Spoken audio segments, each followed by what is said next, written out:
ঝালকাঠির রাজাপুরে বালুবাহী বালখেটের ধাক্কায় একটি আয়রন ব্রিজ ভেঙে যাওয়ায় ৩ দিন ধরে সড়ক যোগাযোগ বন্ধ রয়েছে। এতে রাজাপুর, ভান্ডারিয়া ও কাঠালিয়া উপজেলার কয়েক হাজার মানুষ দুর্ভোগে পড়েছেন। বাধ্য হয়ে ঝুঁকি নিয়ে খেয়ায় পারাপার হচ্ছেন স্থানীয়রা। এজন্য জনপ্রতি দিতে হচ্ছে ৫ টাকা। ৯ আগস্ট রোববার সকালে রাজাপুর উপজেলার গালুয়া ইউনিয়নের পটুয়াখালী মিরেরহাট এলাকায় আড়ুয়া সোনারগাঁও সড়কের সংযোগ সড়কের জালুবাড়ি খালের উপর এই দুর্ঘটনা ঘটে। বালুবাহী একটি বাল্কহেডের ধাক্কায় ব্রিজটি ভেঙে পড়ে। পরে বাল্কহেডটি উদ্ধার করে সরিয়ে নেওয়া হলেও ব্রিজটি সংস্কার না হয় যান চলাচল বন্ধ রয়েছে।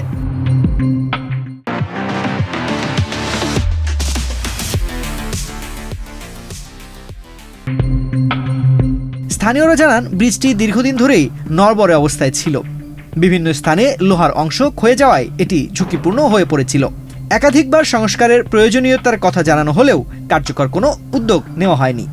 এর মধ্যেই বালুবাহী বাল্কহেডের ধাক্কায় ব্রিজটি ভেঙে পড়ায় পুরো সড়ক যোগাযোগ বিচ্ছিন্ন হয়ে যায়। এটা টিউনানি দেখানো হয়েছে, তারপর এমপি সাহেব দেখছে, তারপর আগের এমপি দেখছে, কিন্তু ব্রিজটা কেউই ঠিক করে না। ব্রিজটা এই এলাকার লোকজনে টাকা টোকা দিয়া পাশ দিয়ে ঢালাই দিয়া অনেকবার মেরামত করে রাখছে।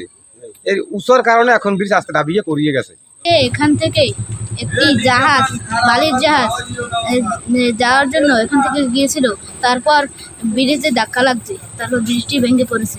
স্থানীয়দের ভাষ্য, বর্তমানে ব্রিজটি দিয়ে যান চলাচল করতে না পারায় বিকল্প হিসেবে খেয়ায় পারাপার হতে হচ্ছে।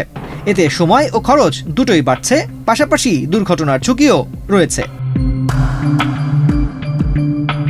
ব্রিজে ধাক্কা দেওয়া বাল্কহেডটির মালিক রাজাপুর উপজেলার বড়ইয়া ইউনিয়নের সোনারগাঁও এলাকার আব্দুল গনি শিকদারের ছেলে মোহাম্মদ বাদশা শিকদার। এ বিষয়ে জানতে চাইলে তিনি কোনো মন্তব্য করতে রাজি হননি।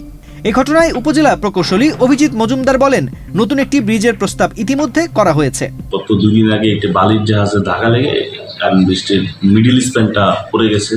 আমরা এটা যত দ্রুত সম্ভব এটাকে পসিবল করার ব্যবস্থা গ্রহণ করতেছি এবং আমরা এখানে নতুন একটি গার্ডার ব্রিজ প্রস্তাব আজকে করা হয়েছে। এটা অলরেডি আমরা পিডি স্যারের দপ্তরে আমরা পাঠিয়ে দিচ্ছি।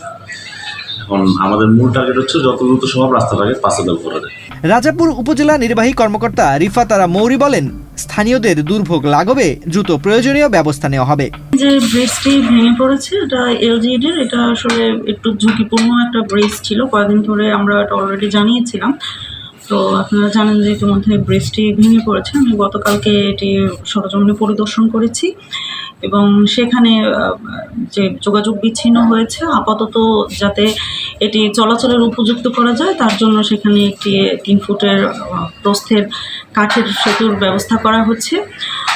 আর এছাড়া হচ্ছে এলজিডির যে ঊর্ধ্বতন কর্তৃপক্ষ আছে তাদেরকে আমরা লিখিতভাবে জানাচ্ছি যে যাতে দ্রুত স্বল্প সময়ের মধ্যে এটি পুনরায় মেরামত বা সংস্কার করে চলাচলের উপযুক্ত করা যায়।